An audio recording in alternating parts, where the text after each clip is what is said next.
छात्रों, पिछले वीडियो में हमने सम्राट अशोक के धम्म के स्वरूप व धम्म की विषय वस्तु के बारे में चर्चा की थी। और इस जो ये हमारा ये वीडियो है, इस वीडियो में हम देखेंगे कि सम्राट अशोक के धम्म की प्रमुख विशेषताएं कौन कौन सी थी। तो धम्म की विशेषताओं के बारे में हम चर्चा करते हैं। छात्रों, धम्म की विशेषताएं सार्वभौमिकता,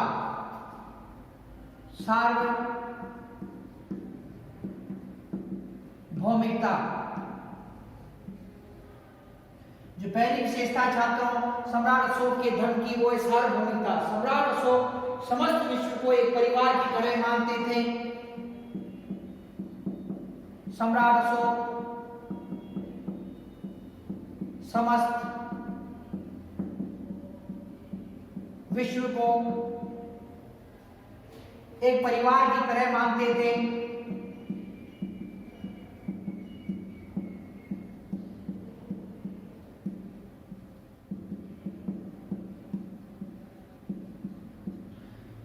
सम्राट अशोक समस्त विश्व को एक परिवार की तरह मानते थे। सम्राट अशोक प्रजा के कल्याण के लिए हमेशा तत्पर रहते थे। सम्राट अशोक अपनी प्रजा के कल्याण के लिए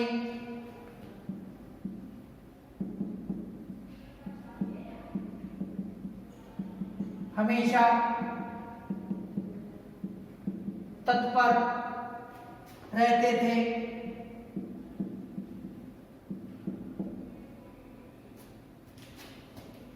सभी धर्मों का सार, अशोक की धर्म विशेषताएं सभी धर्मों का सार, सभी धर्मों का सार। सम्राट अशोक के धर्म में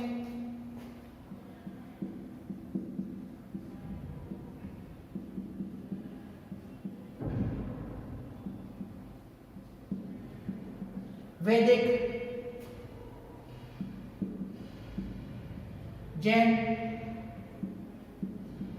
बौद्ध,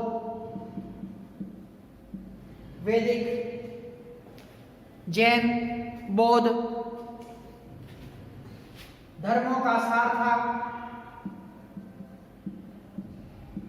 धर्मों का सार था।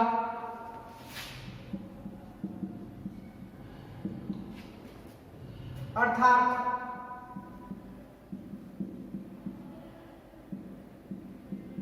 इन धर्मों की अच्छाइयां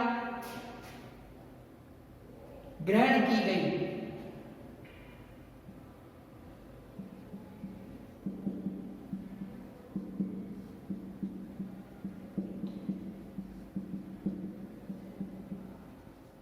इन धर्मों की अच्छाइयां ग्रहण की गई थी।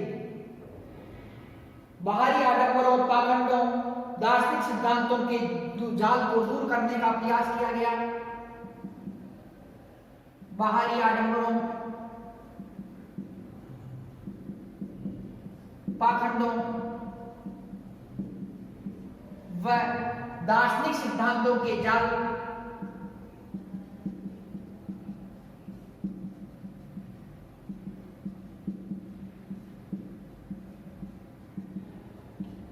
को दूर करने का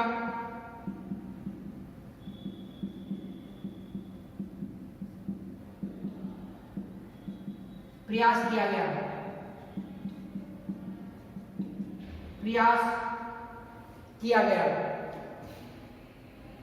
नैतिकता पर बल,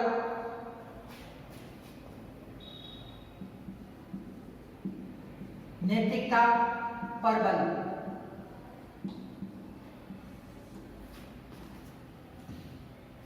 अशोक ने व्यक्ति के आचरण को उत्तम बनाने का प्रयास किया। अशोक ने व्यक्ति के आचरण को उत्तम बनाने का प्रयास किया।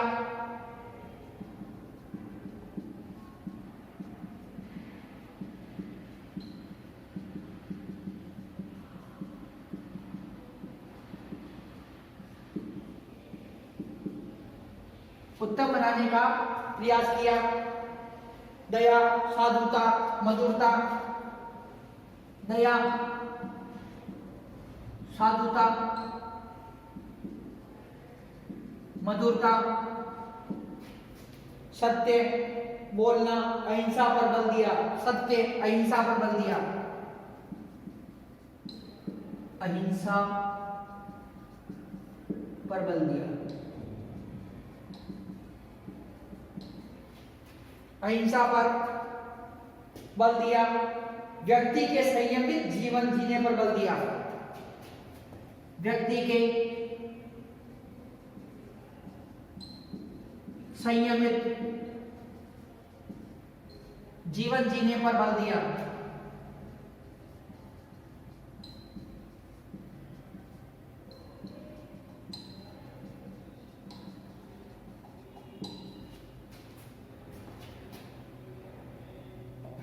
धार्मिक सहिष्णुता, धार्मिक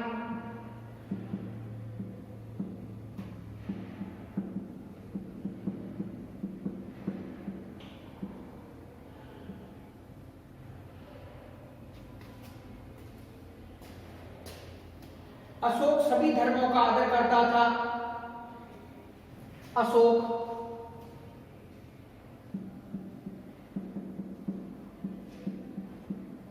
सभी धर्मों का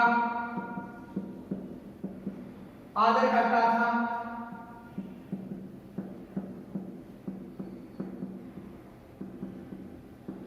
इसके इसके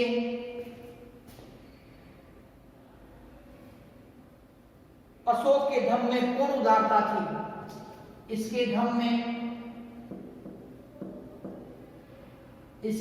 में पूर्ण उदारता थी।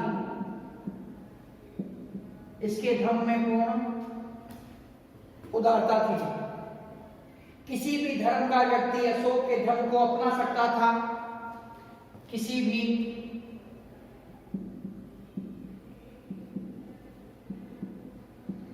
धर्म का व्यक्ति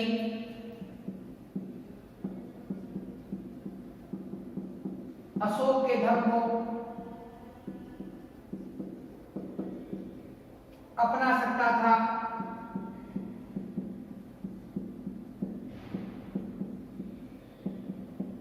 अशोक के धर्म को अपना सकता था। अशोक जैन बौद्ध वैदिक धर्म का सम्मान रूप से आदर करता था। अशोक वैदिक धर्म,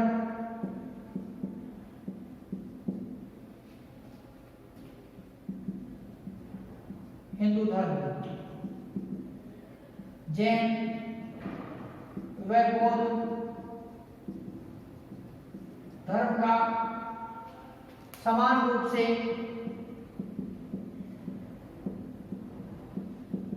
आदर करता था।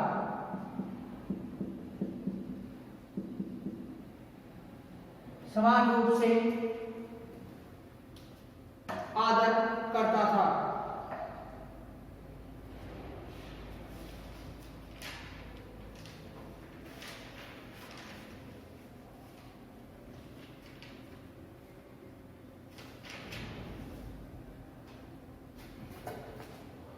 छात्रों, जो सम्राट अशोक के धम्म की जो विशेषता है उनके अंतर्गत सार्वभौमिकता। सम्राट अशोक का समस्त विश्व को एक परिवार की तरह, सम्राट अशोक समस्त विश्व को एक परिवार की तरह मानते थे। छात्रों, सम्राट अशोक अपनी प्रजा के कल्याण के लिए हमेशा तत्पर रहते थे। सरकार, ये सम्राट अशोक लोक कल्याणकारी शासक थे। अपनी प्रजा की सुरक्षा के लिए, अपनी प्रजा की सुरक्षा के लिए, अपनी प्रजा की जो प्रजा के सुख दुख के लिए, ये सुख दुख में ये हमेशा तत्पर रहते थे। तथा सम्राट अशोक जो संपूर्ण विश्व को एक परिवार की भांति मानते थे। छात्रों, सभी धर्मों का सार सम्राट अशोक का जो धर्म है उसमें सभी धर्मों का सार है।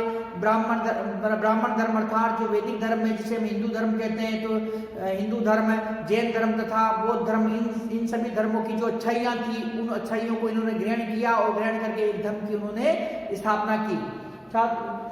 अशोक के धर्म में वैदिक, जैन, बौद्ध धर्मों का सार था, अर्थात इन धर्मों की अच्छाइयां जो इन्होंने ग्रहण की।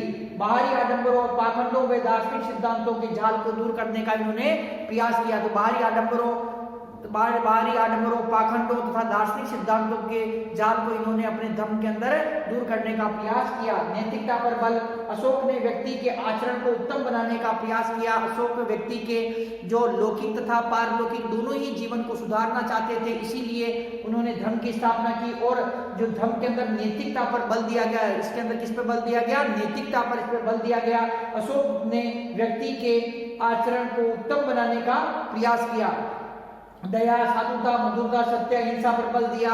अशोक ने कहा कि अशोक ने अपने धर्म के माध्यम से कहा कि व्यक्ति के अंदर दया होनी चाहिए, व्यक्ति के मन में साधुता होनी चाहिए, व्यक्ति को सदा सत्य बोलना चाहिए, व्यक्ति को सदा अहिंसा का पालन करना चाहिए, व्यक्ति के संयमित जीवन जीने पर बल दिया। अशोक ने अपने धर्म में बताया कि व्यक्ति को सदा संयमित जीवन व्यतीत करना चाहिए। छात्रों, धार्मिक सहिष्णुता पर बल, जो अशोक का धर्म है, अशोक के धर्म के अंदर धार्मिक सहिष्णुता पर बल दिया गया। किस पे बल दिया गया? धार्मिक सहिष्णुता पर। अशोक सभी धर्मों का आदर करता था, इसके धर्म में पूर्ण उदारता थी। इसका जो धर्म है उसमें पूर्ण उदारता थी। कोई भी व्यक्ति था, अर्थात चाहे वैदिक धर्म का हो, चाहे जैन, चाहे या बौद्ध धर्म का हो, तो कोई भी व्यक्ति इसके धर्म को ग्रहण कर सकता था। इसका जो धर्म था उसके अंदर उदारता थी। और अशोक सभी धर्मों का समान रूप से क्या करता था? आदर करता था। किसी भी धर्म का व्यक्ति अशोक के धर्म को अपना सकता था। अशोक वैदिक धर्म अर्थात हिंदू धर्म, जैन व बौद्ध धर्म का समान रूप से आदर करता था। छात्रों, इसके अतिरिक्त धर्म का सकारात्मक रूप, अशोक के धर्म का सकारात्मक रूप, तो हम देखते हैं अशोक के धर्म का सकारात्मक रूप क्या था और नकारात्मक जो रूप जो उसका क्या था, तो उसके बारे में भी हम देखते हैं कि निषेधात्मक रूप और सकारात्मक रूप। अशोक के धर्म का सकारात्मक रूप,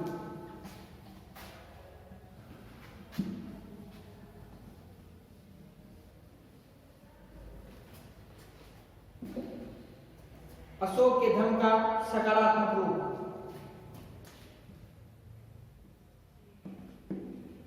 धर्म का सकारात्मक रूप, धर्म का सकारात्मक रूप। अशोक ने धर्म का सकारात्मक पक्ष जनता के सामने रखा।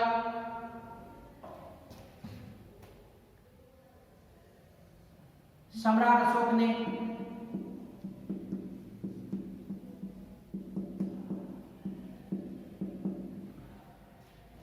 धर्म का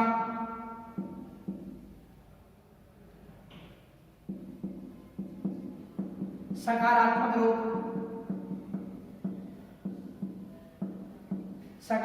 रूप, जनता के सामने रखा। जनता के सामने रखा।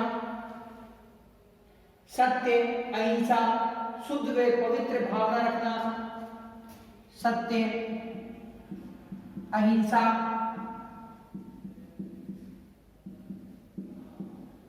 शुद्ध व पवित्र भावना रखना।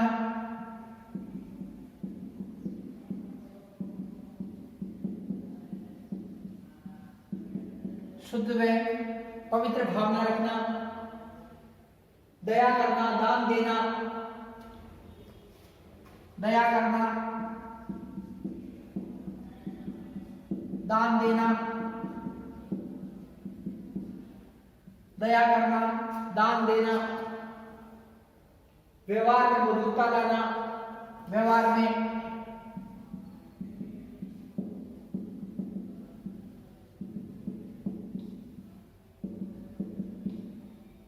मधुरता लाना।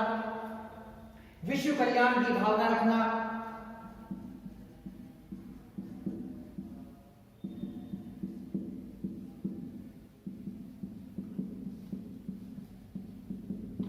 विश्व कल्याण की भावना रखना।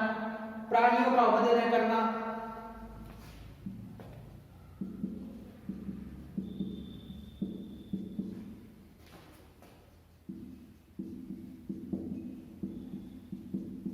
प्राणियों का वध न करना। माता पिता व बड़ों की आज्ञा मानना, माता पिता व बड़ों की आज्ञा मानना, बड़ों की आज्ञा मानना, गुरुजनों का सम्मान करना,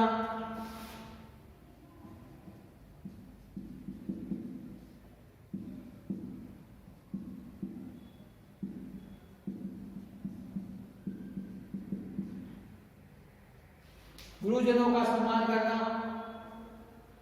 काम क्रोध माया मोह ईर्ष्या से दूर रहना, काम क्रोध माया मोह से दूर रहना,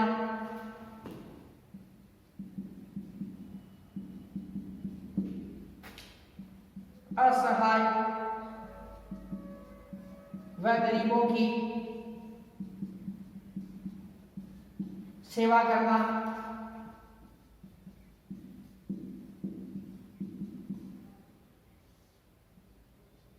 सेवा करना,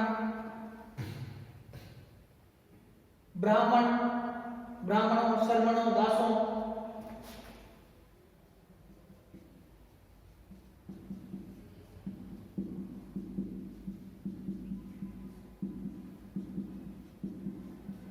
ब्राह्मणों शर्मणों दासों भृत्यों के प्रति दानशीलता व उचित व्यवहार करना,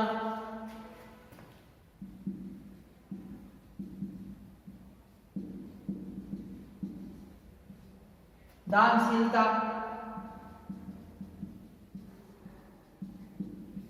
व उचित व्यवहार करना,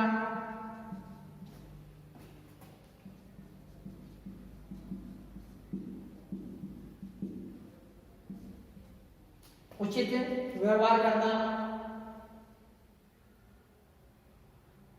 तो छात्रों, जो सम्राट अशोक के धम्म का जो सकारात्मक रूप है, उस सकारात्मक रूप के अंतर्गत सम्राट अशोक ने धम्म का सकारात्मक रूप जनता के सामने रखा है। सकारात्मक रूप किस प्रकार से रखा उन्होंने? सत्य, अहिंसा, शुद्ध व पवित्र भावना रखना, दया करना, दान देना, व्यवहार में मधुरता लाना, विश्व कल्याण की भावना रखना, प्राणियों का वध न करना, माता पिता व बड़ों की आज्ञा मानना, गुरुजनों का सम्मान करना। छात्रों, काम क्रोध माया मोह से दूर रहना, असहाय व गरीबों की सेवा करना। इसके अतिरिक्त ब्राह्मणों श्रमणों दासों भृत्यों के प्रति दानशीलता व उचित व्यवहार करना।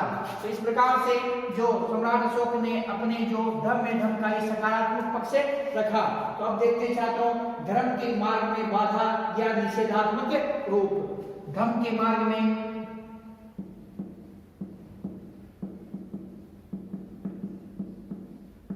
बाधा, निषेधात्मक रूप। धम्म का निषेधात्मक रूप।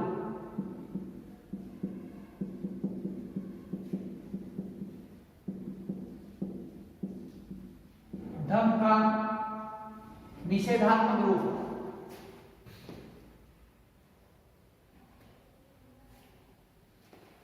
छात्रों, क्रोधे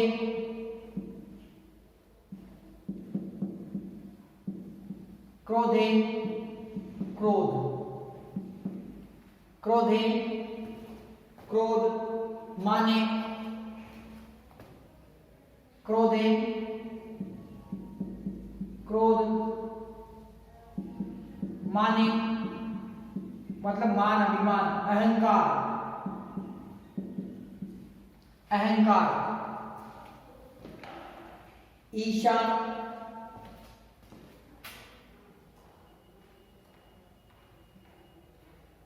ईसा, ईर्ष्या, ईर्ष्या, निठुलिए, निठुलिए,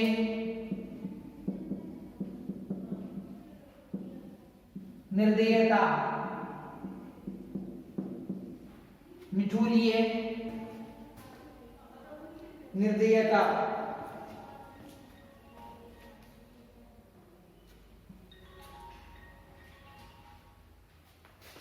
चंडीय, या चंडे उग्रता, चंडे उग्रता, चंडे उग्रता। इन समस्याओं को सुलझाने हेतु अशोक ने आत्म संयम और आत्म परीक्षण का उल्लेख किया है। इन समस्याओं को सुलझाने के लिए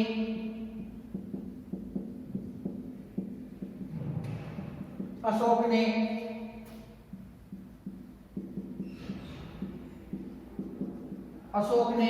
इन समस्याओं को सुलझाने के लिए अशोक ने आत्म संयम और आत्म परीक्षण का उल्लेख किया है। आत्म संयम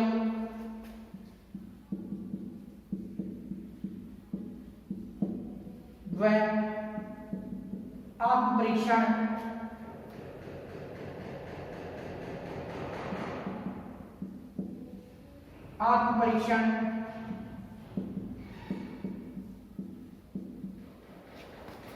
का उल्लेख किया है।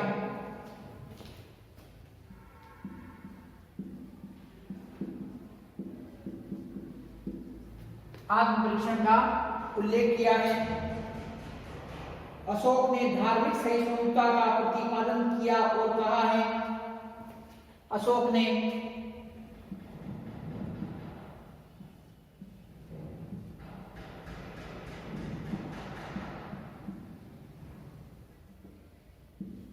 धार्मिक सहिष्णुता का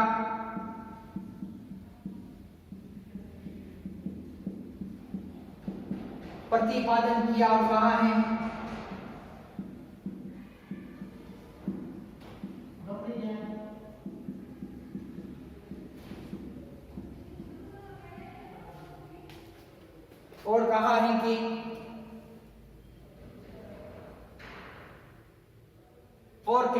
कहा है कि संवत्य एवं वाक् संयम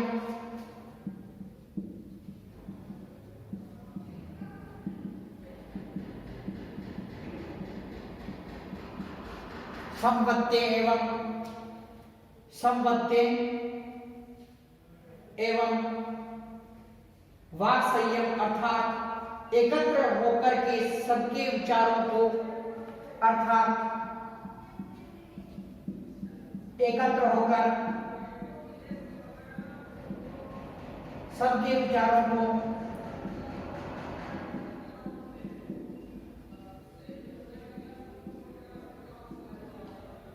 विचारों को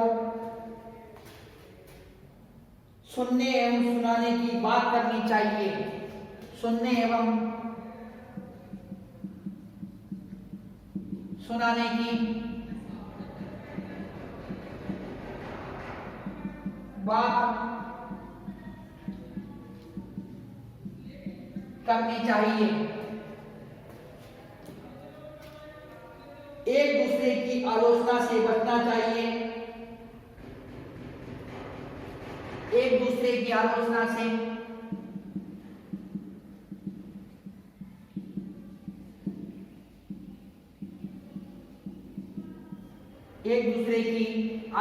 से बचना चाहिए। सभी धर्मों का विकास करना चाहिए।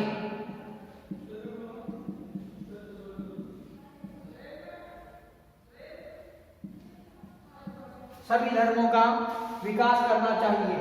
छात्रों, जो सम्राट अशोक है, सम्राट अशोक के धम्म का सकारात्मक तथा नकारात्मक दो इसके पक्ष हैं। तो सकारात्मक रूप इसका जो छात्रों को है, सकारात्मक रूप इसके अंदर सम्राट अशोक ने धम्म का सकारात्मक रूप जनता के सामने प्रस्तुत किया है। धम्म का सकारात्मक रूप है जो जनता के सामने प्रस्तुत करते हैं। कौन करते हैं? सम्राट अशोक। तो सकारात्मक रूप कौन सा है?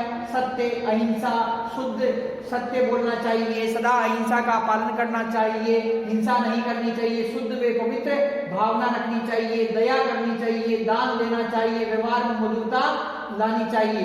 विश्व कल्याण की भावना रखनी चाहिए, प्राणियों का वध नहीं करना चाहिए, माता पिता व बड़ों की आज्ञा माननी चाहिए तथा गुरुजनों का सम्मान करना चाहिए। तो छात्रों, सम्राट अशोक ने धर्म का सकारात्मक रूप जनता के सामने रखा है। सत्य, अहिंसा, शुद्ध व पवित्र भावना रखना, दया करना, दान देना, व्यवहार में मधुरता लाना, विश्व कल्याण की भावना रखना, प्राणियों का वध न करना, माता पिता व बड़ों की आज्ञा मानना, गुरुजनों का सम्मान करना, काम, क्रोध, माया, मोह से दूर रहना, असहाय व गरीबों की सेवा करना, ब्राह्मणों, श्रमणों, दासों, भृत्यों के प्रति दानशीलता व उचित व्यवहार करना। छात्रों, अशोक व अशोक का जो धर्म है, इसके अंतर्गत जो धर्म के मार्ग में जो बाधा बताई गई है, जो धर्म के मार्ग में बाधा है, निषेधात्मक रूप, धर्म का निषेधात्मक रूप। तो इसमें क्रोधे मतलब क्रोध, माने मतलब अहंकार, ईर्षा मतलब ईर्षा, निठुलिए मतलब निर्दयता, निठुलिए मतलब निर्दयता, चंडे मतलब उग्रता। तो छात्रों, इसके अंतर्गत देखिए आप कि क्रोध, अहंकार, ईर्ष्या, निर्दयता व उग्रता, इन कारणों के चलते जो क्या हो रहा है, इन कारणों के जो चलते जो व्यक्ति अपने मार्ग से भटक सकता है। किन कारणों के चलते? क्रोध, अहंकार, ईर्ष्या, निर्दयता तथा उग्रता।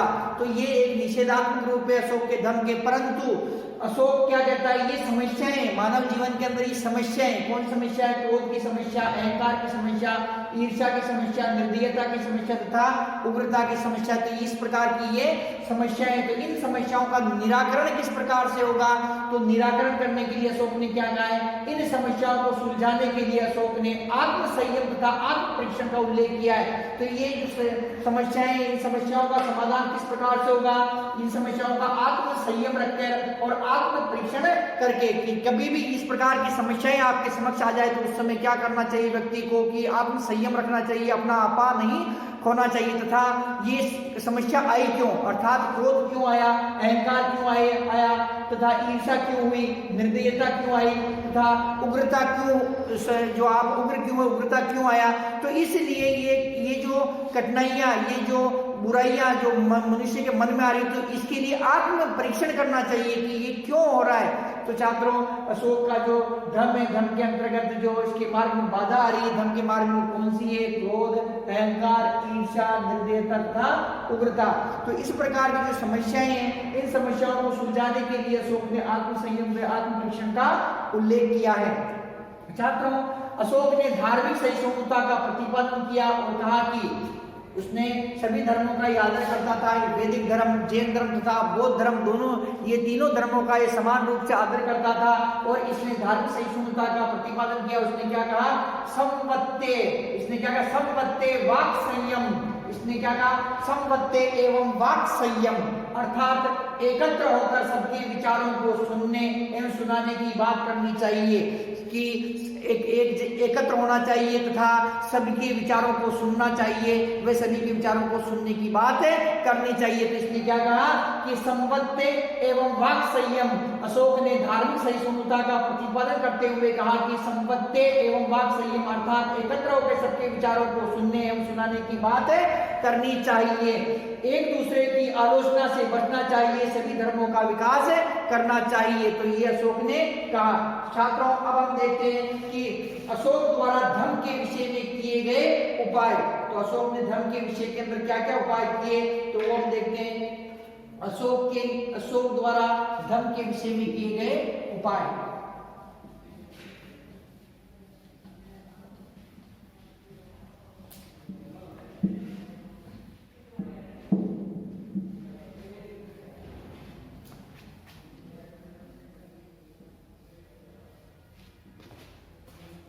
अशोक द्वारा धर्म के विषय में किए गए उपाय।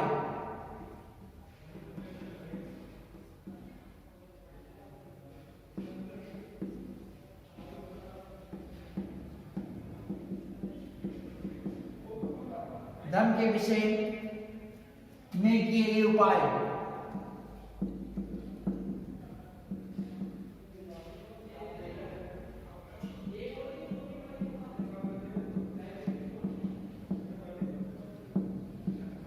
धर्म के विषय में किए गए उपाय।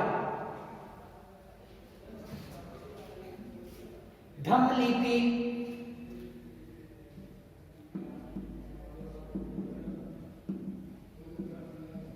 धम्म लिपि। धम्म के निर्देशों को आम लोगों तक पहुंचाने के लिए धम्म के निर्देशों को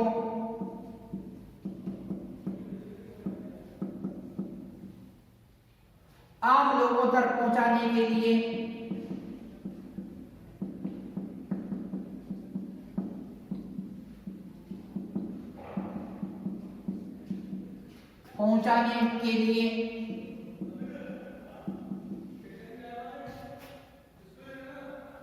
अशोक ने उत्तर पश्चिमी क्षेत्र में प्राकृत के साथ साथ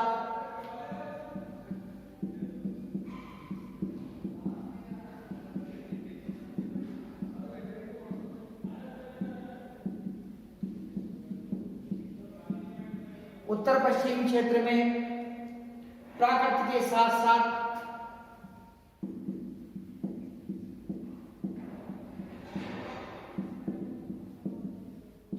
प्राकृत के साथ साथ अरमाई, प्राकृत के साथ साथ उत्तर पश्चिम क्षेत्र में प्राकृत के साथ साथ अराई में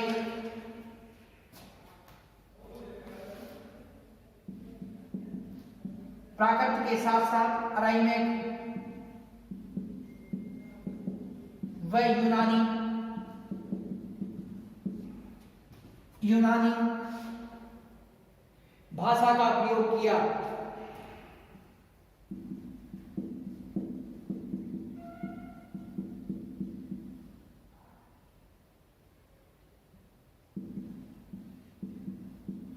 तो छात्रों, जो सम्राट अशोक है, सम्राट अशोक द्वारा धम्म के विषय में किए गए उपाय कौन कौन से थे कि लिपि, धम्म की लिपि किस प्रकार की थी छात्रों की? प्राकृत भाषा। भारत के अंदर उस समय जो प्राकृत भाषा का प्रचार प्रसार हो रहा था, साथ ही जो उत्तर पश्चिमी सीमा प्रांत थे, अर्थात जो सम्राट अशोक का साम्राज्य था, सम्राट अशोक के साम्राज्य में अफगानिस्तान आता था और इसके साम्राज्य की सीमाएं सीरिया से स्पर्श करती थी। कहां से? सीरिया जो देश है वहां से अशोक की सीमाएं स्पर्श करती थी। ऐसे समय के अंदर जो उस पश्चिमी सीमा पर रहने वाले लोग थे, उन लोगों तक धम्म किस प्रकार से पहुंचाया जाए, धम्म के जो निर्देश है, नियम है, उसके वहां किस प्रकार से पहुंचाया जाए और उनको किस प्रकार समझ में आए, तो उसने क्या किया कि अराइवेट में यूनानी भाषा का प्रयोग भी किया। प्राकृत भाषा का प्रयोग तो कर रहा है, परंतु साथ ही साथ वो अराइवेट में यूनानी भाषा का प्रयोग भी कर रहा है, ताकि उन लोगों को जो उनकी ही भाषा में ये बातें समझ में आ सके। कौन सी बातें? धर्म की बातें। तो छात्रों, धर्म का प्रचार, अब जो अशोक करता है धर्म का प्रचार, अशोक द्वारा धर्म का प्रचार किस किस क्षेत्र के अंदर कर रहा है छात्रों? ये कश्मीर,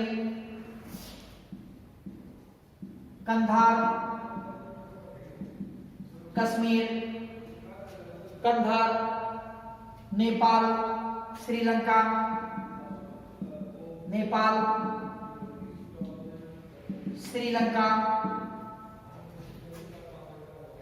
यवन देश, अफगानिस्तान,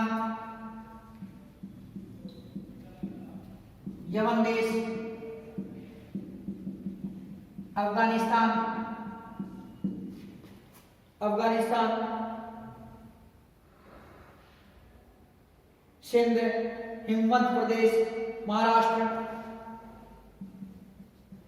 सिंध, हिमवंत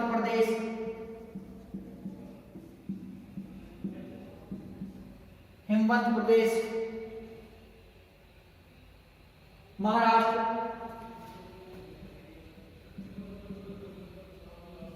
आदि स्थानों पर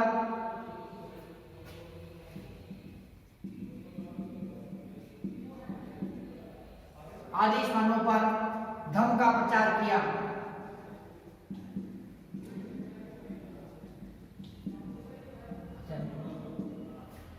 आदि स्थानों पर धम्म का प्रचार किया। धम्म महापात्र,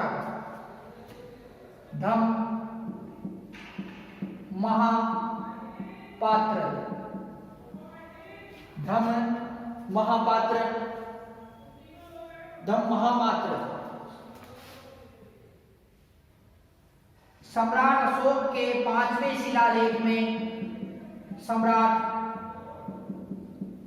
अशोक के 5वें शिलालेख के अनुसार, सम्राट अशोक के 5वें शिलालेख के अनुसार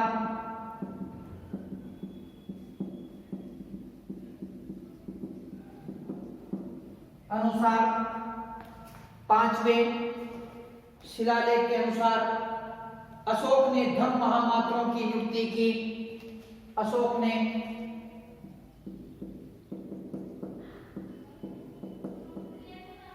धम्म महामात्रों की नियुक्ति की।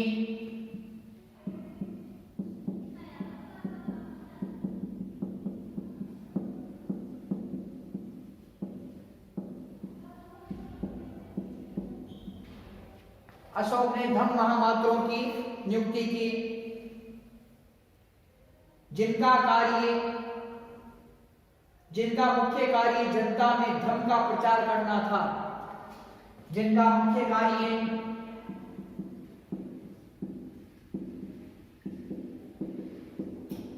जनता में मतलब प्रजा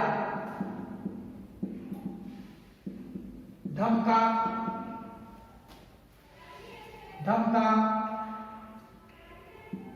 प्रचार करना था।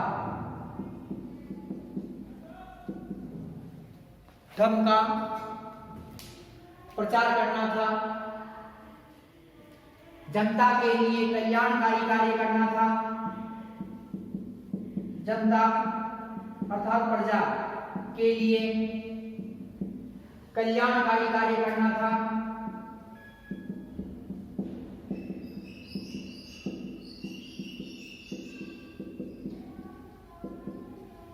कल्याणकारी कार्य करना था। अनुसंधान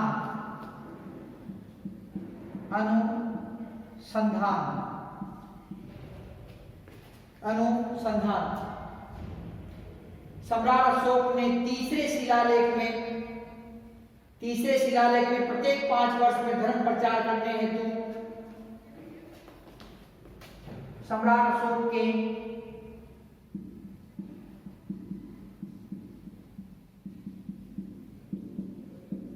तीसरे शिलालेख में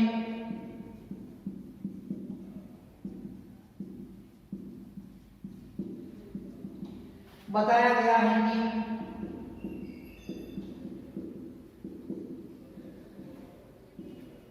धर्म का प्रचार करने प्रत्येक 5 वर्ष में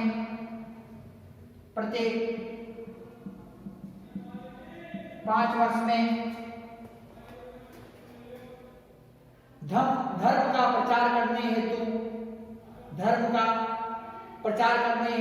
या धर्म का प्रचार करने हेतु राज्य कर्मचारी धर्म का प्रचार करने हेतु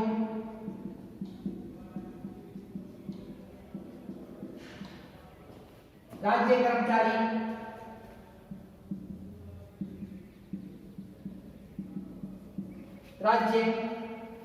कर्मचारी प्रादेशिक राजस्व तथा युक्तों पर या राज्य कर्मचारियों प्रादेशिक युक्तों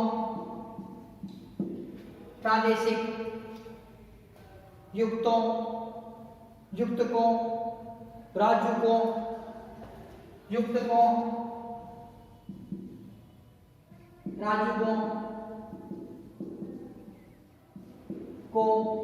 राजकों को यात्रा पर भेजना अनुसंधान कहलाता है। यात्रा पर भेजना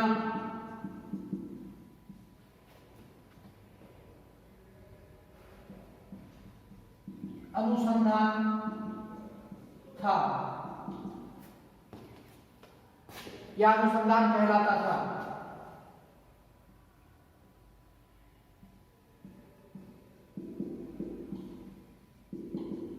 अनुसंधान कहलाता था।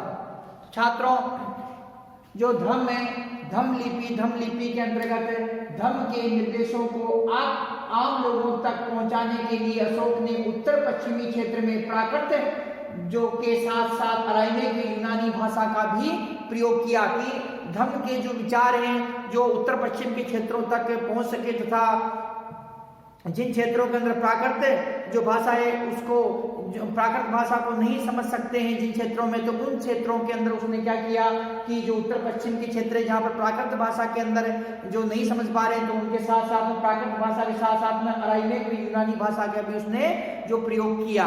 तो छात्रों, धम्म के निर्देशों को आम लोगों तक पहुंचाने के लिए अशोक ने उत्तर पश्चिमी क्षेत्र में प्राकृत के साथ साथ अराइमेक यूनानी भाषा का भी प्रयोग किया। धम्म का प्रचार जो सम्राट अशोक द्वारा जो अपने धम्म का जो प्रचार किया गया, वो धम्म का प्रचार कहाँ किया गया छात्रों? कश्मीर, कंधार, कहाँ किया छात्रों?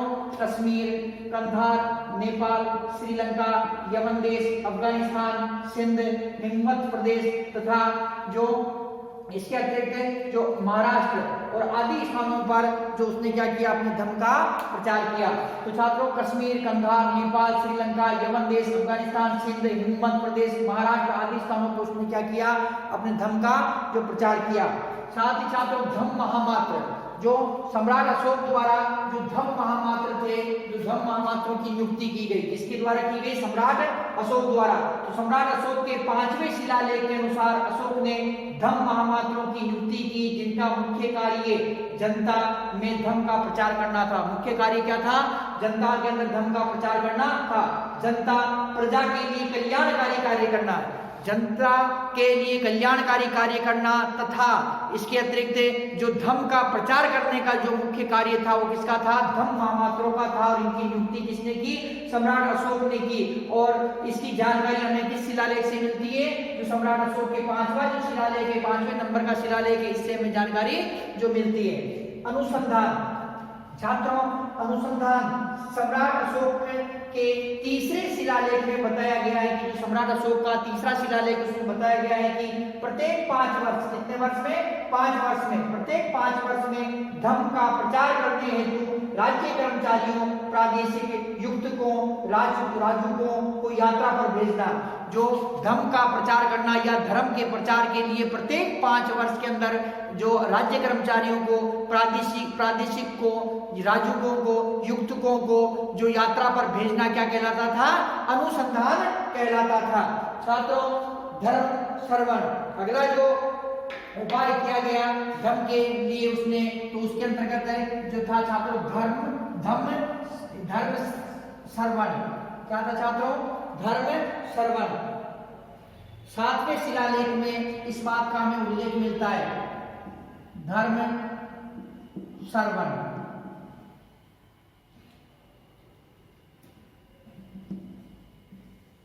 सम्राट अशोक के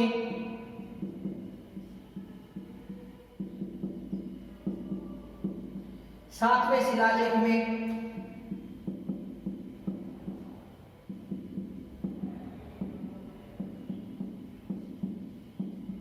सम्राट अशोक के 7वें शिलालेख में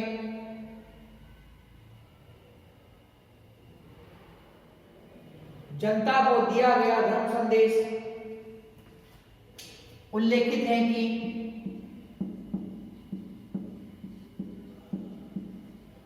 सम्राट अशोक के 7वें शिलालेख में उल्लेखित है कि जनता को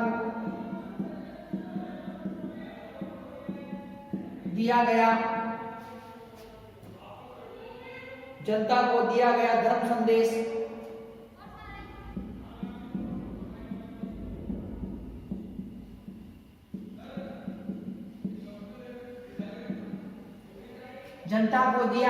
संदेश धर्म श्रवण कहलाता था।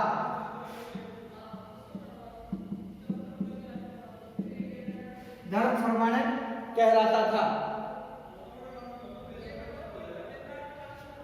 अशोक ने अपना धर्म निर्माण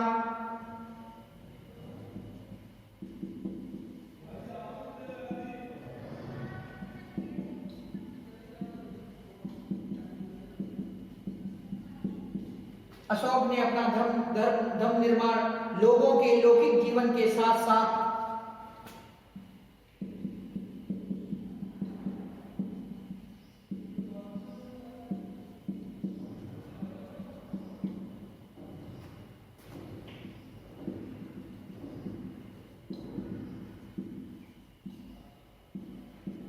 पारलौकिक लौकिक जीवन के साथ साथ पारलौकिक जीवन को सुधारने में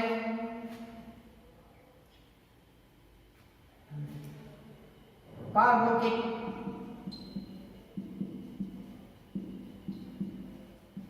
जीवन को सुधारने में पारलौकिक जीवन को सुधारने में लोगों को सद्मार्ग पर चलने के लिए प्रेरित करने के लिए किया। लोगों को सद्मार्ग पर चलने के लिए प्रेरित करने के लिए किया।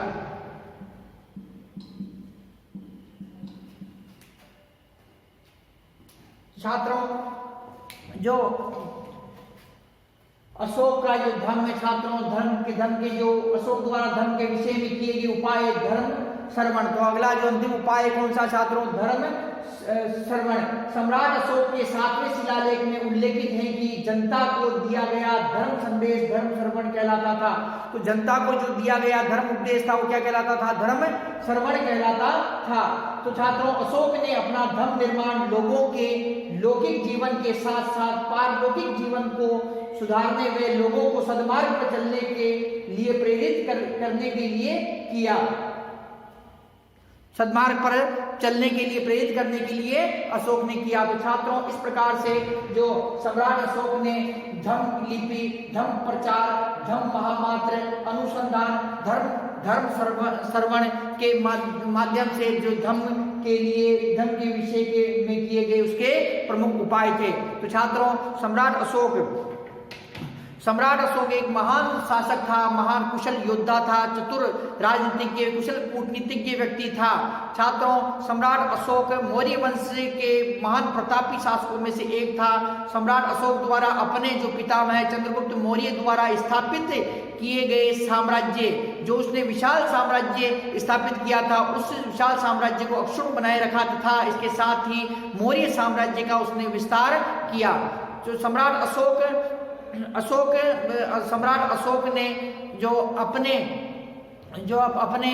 साम्राज्य का विस्तार किया, उसने सम्राट अशोक के साम्राज्य की सीमाएं जो उत्तर पश्चिमी क्षेत्र था, तो उस उत्तर पश्चिमी क्षेत्र के अंदर छात्रों संपूर्ण अफगानिस्तान का क्षेत्र जो सम्राट अशोक की सीमाओं में आता था, और सम्राट अशोक की सीमाएं थी सीरिया जो देश था, सीरिया देश से स्पर्श करती थी। तो पूर्व के अंदर बंगाल की खाड़ी तक सम्राट अशोक का साम्राज्य फैला हुआ था।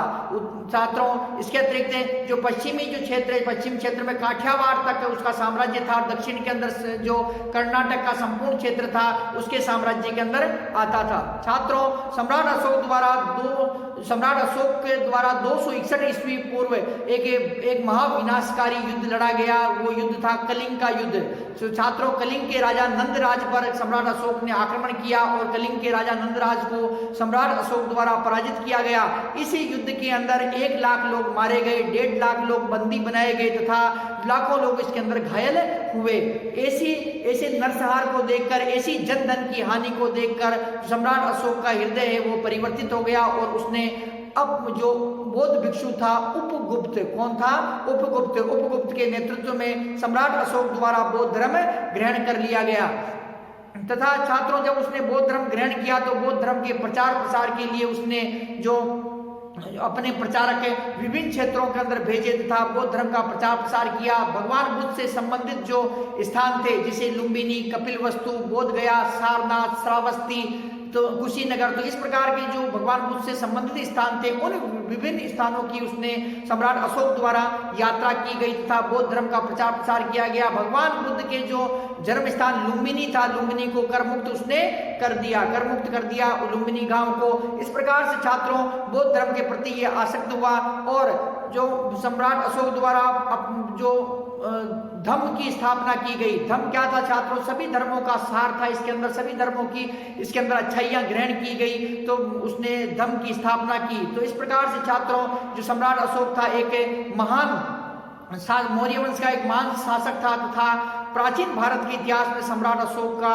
नाम अत्यंत ही आदर के साथ में लिया जाता है छात्रों। तो इस प्रकार से छात्रों ये हमारा आज का टॉपिक है, सम्राट अशोक व अशोक का धम्म, अर्थात अशोक व अशोक का धम्म। ये हमारा आज का टॉपिक कंप्लीट होता है। नेक्स्ट टाइम नेक्स्ट टॉपिक करेंगे। धन्यवाद।